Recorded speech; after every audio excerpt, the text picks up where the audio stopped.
My name is Chad. I'm no longer muted, and this is the Trade Banger of the Week. I'm here with my three buddies who also like to podcast, so we're just going to get started here. We have two trades to talk about, two really interesting kind of off-season trades. They involve picks. We all love picks, so we're just going to break them down a little bit. The first trade is all picks, no players. It's the 101 for the 106, 107, and 108. What do you guys think? It's this 0.5 premium, right? Yeah, the league. Yeah, it's 0.5 premium. Yeah, it's 0.5. Yeah, it's Einstein's. It's Mike's league. And I was trying to let everybody else The listeners know. I knew. Thank you. And our listeners kind of know, like, just assume it's 0.5 tight end premium. Yeah, we'll tell you if it's not. And we're really not gonna do tight end trades that are less than half. Yeah, I play in 0 non-premium leagues. Almost all my leagues are 0.75 premium now. I was gonna say a lot of mine are 0.75 or above. Yeah. Give me love. I don't want to have to deal with the question marks. Give me love. Give me sweet little. You don't want to think about it. You just want. Yeah, like I want the guy I know is very good. I hear you. I don't want to have to think about are these guys going to be good. No, I hear you. Let me ask you a question, because this is I think an interesting way to phrase it. Where do you put Love as far as like dynasty startups go? Where are you slotting him in, and would you trade the players next to him for that same price? You're talking about all positions? Yeah, all positions, just startup draft. I mean, I would have him probably running back wise in between Genty and A-Chain.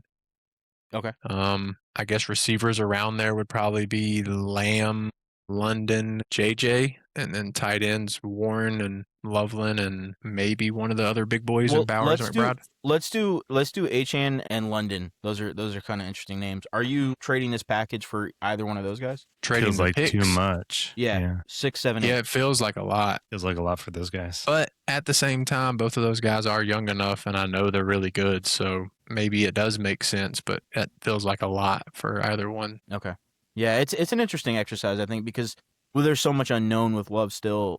I think the upside is there, so I don't think you're just taking Love as the wrong answer necessarily, but it maybe gives you a little bit of pause when you put it in that context. Mike, what are you thinking about? Yeah, I almost kind of just want the more dart throws, because I think, like Austin alluded to, I think you have a pretty good chance of getting Sadiq with one of those picks, which I think is important. Oh, Jesse's rolling his eyes at me. Jesse wants to beat you through the screen. I don't know what's going on over there.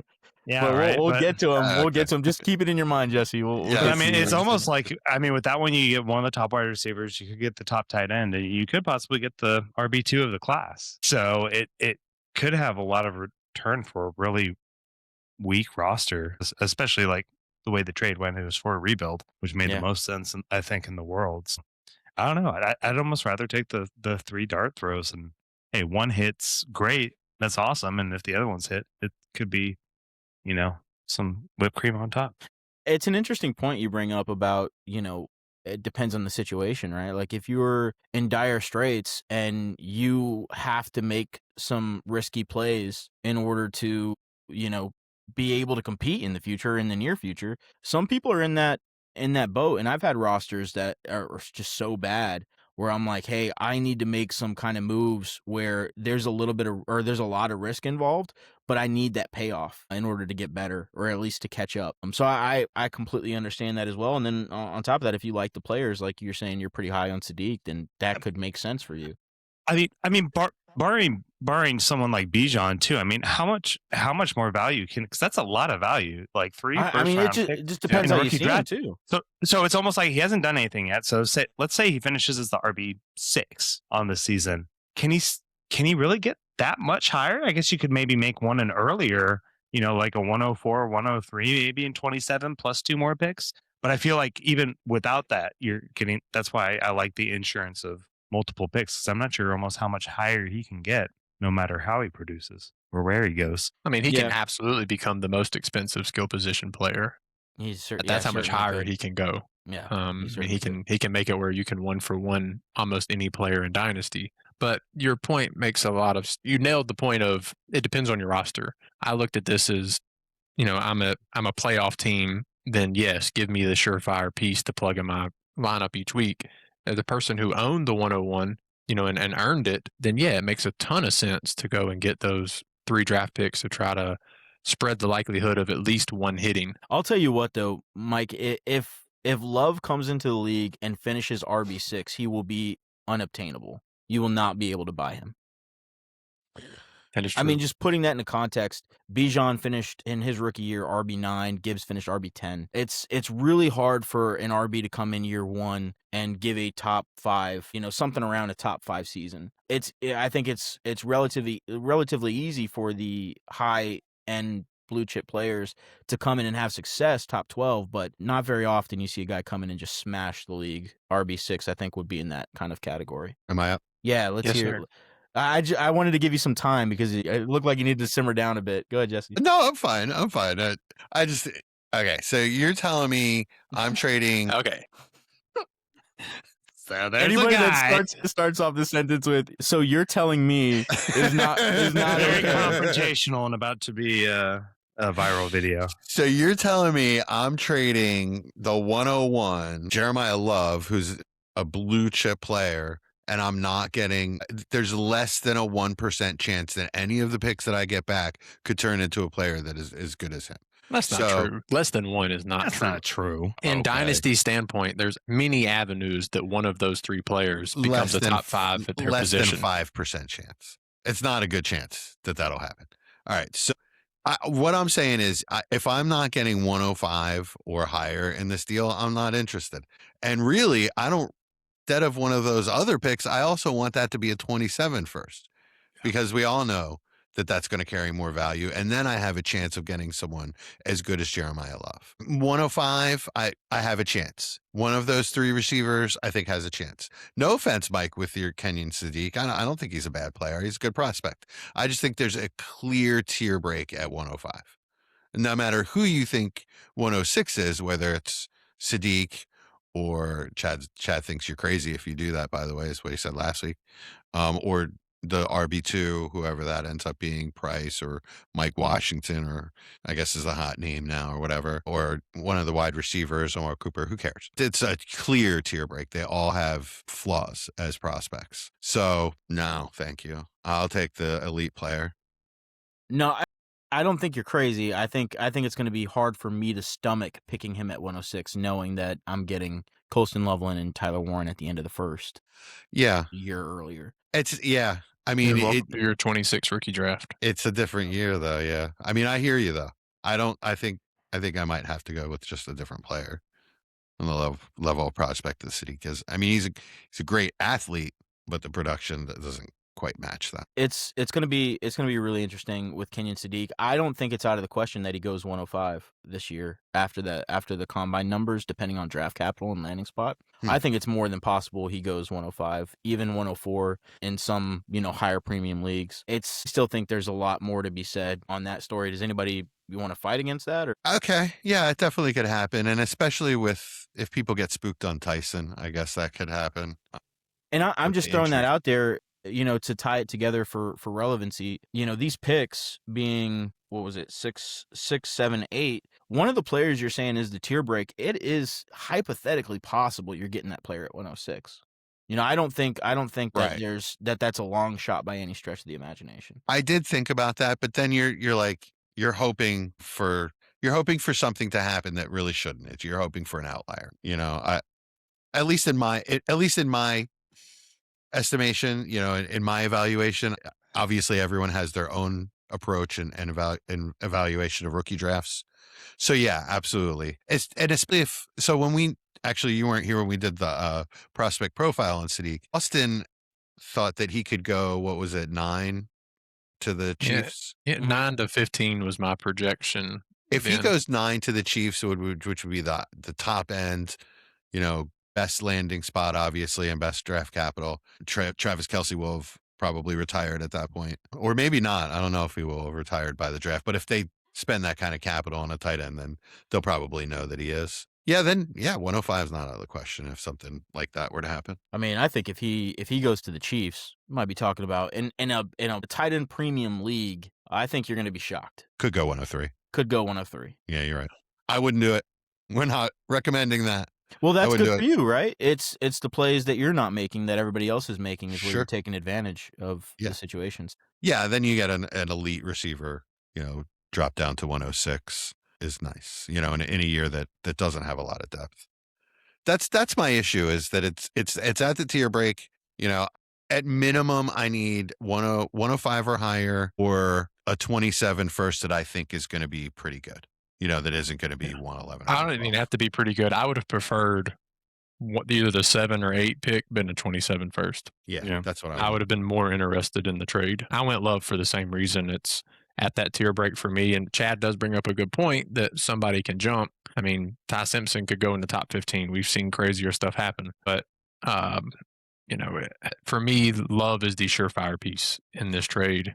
I don't have to question it. So I would say go, if you have, I don't know how you guys have stockpiled your data the last several years that we've done this stuff. If you have your consensus data of where the projections were before the NFL draft, I'm just saying, I've looked at it, especially this weekend. I've been doing a lot of car riding and going over my spreadsheets.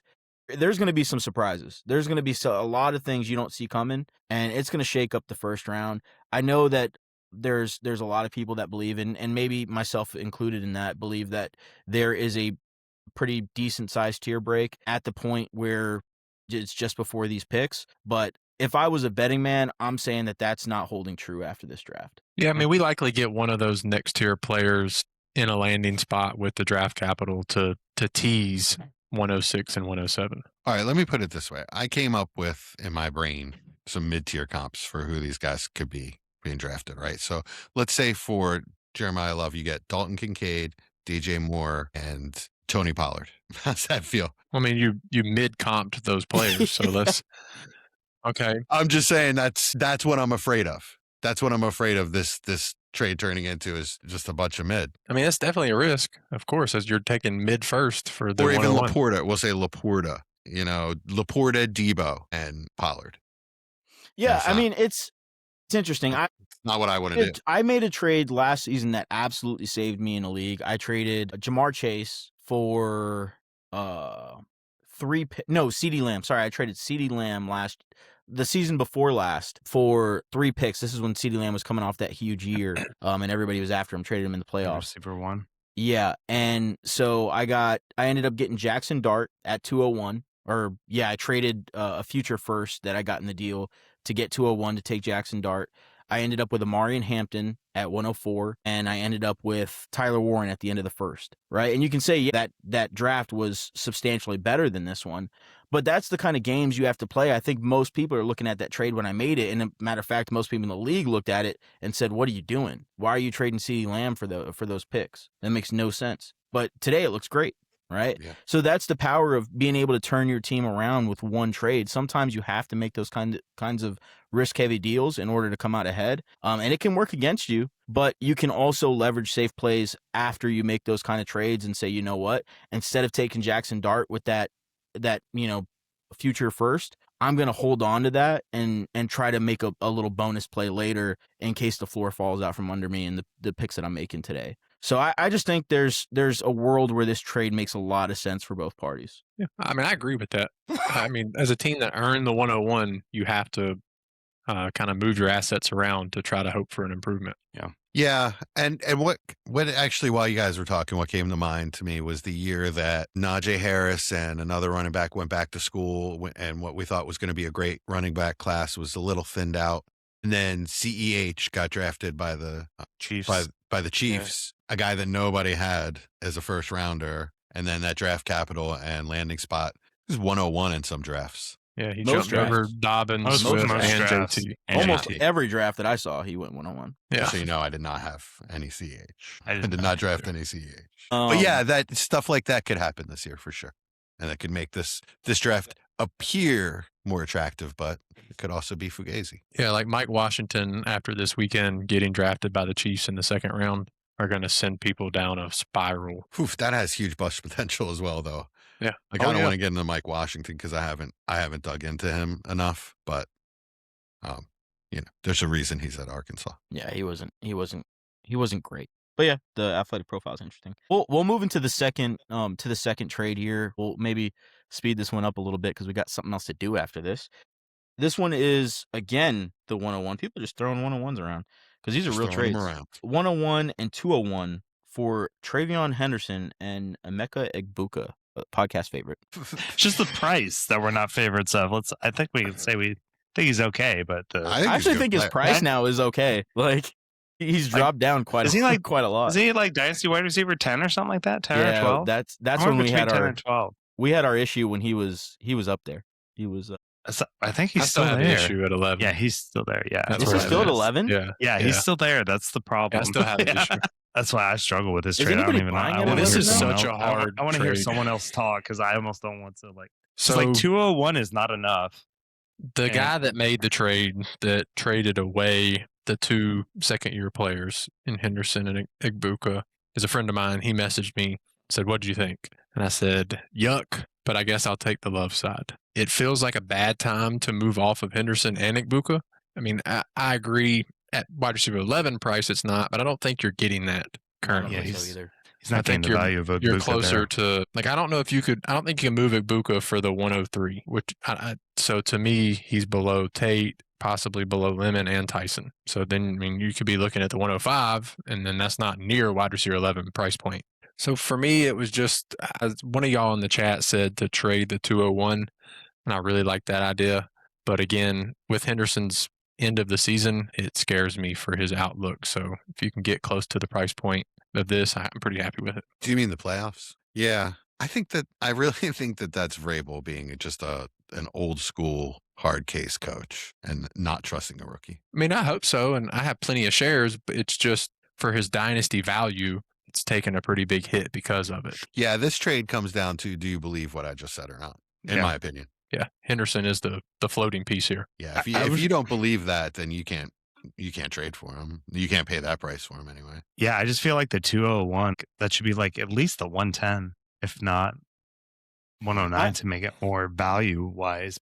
It's driving me nuts. I don't know if I don't know how much difference there is there. That's pretty flat. You get to choose, but yeah, currently it's a pretty flat tier. When I saw this trade, when I initially saw it, my first instinct was to go back to what I thought of Travion Henderson before the season, and I just think there was a lot of projection involved with Travion Henderson, and then a lot of positive projection, I think, for most people, right? Like the dynamic plays and what we thought was going to be, big play potential very early on. If you got him out in space, his dynamism, I thought we were going to see a lot more of that this season. But again, he wasn't a really, really, really safe bet, at least in my opinion. He was just a very high upside player. So if I can get Jeremiyah Love, who I think is probably one of the safest prospects we've seen in quite some time, as far as his play style and his athletic ability and just everything encompassed into one package, I think you're losing a little bit, but I'm going with the 101 and 201 and trying to make something work out with that 201 as far as trading it away and figuring something out there. Yeah, I think I am too. Look at us. Who would have thought? We're the I agree crew. Yeah, I don't like it. Scrap everything I just said. Travion Henderson every time. So the way that this goes in the other direction is Travion Henderson does hit in that big way this year, and he was just a rookie playing under a coach that likes veterans. He's got the potential to be so much better than Ramondre Stevenson and to just relegate him. And then Egbuka becomes what his high-end comp is. Whatever you believe that is at this point, but Egbuka becomes, actual, like, produces like wide receiver. Yeah, I mean, maybe you draft Ty Simpson at 201 and he becomes a starting quarterback in the NFL. Like, there's so much, there's so much, mystery about this trade that you can make up stories either way and make it make sense, right? I'm starting to like Ty Simpson. The draw of it. I mean, I like any quarterback that goes in the first round. I'll take a crack at him. It's not that I'm starting to like Ty Simpson. I like Ty Simpson. It's just he's got some of the hugest red flags. He's going to have to go to the right place for me now. Yeah. I heard something today is if you make a pros and cons list, they're the exact same length, and that's scary. And like that is really true. Like if you think about the good and the bad, they're almost the same length. That was a lot of people with Jackson Dart last year. Yeah, that's true. I don't think Jackson Dart had that one killer flaw. Yeah, he did. Which was the offense he was in. Nobody knew what he was going to do under center. Oh, that's true. I mean, especially after watching Corral transfer to the league. Yes. Yeah. In the I guess you're same right. offense. Yeah. I guess that was the big thing with him. But with Simpson, it's just the experience. You just don't 15 know. games. Yeah. Why the play was bad after like week 5 or 6. Right. I mean, you can blame it on injury, but we don't know for sure. And the other thing is the deep ball. Yeah.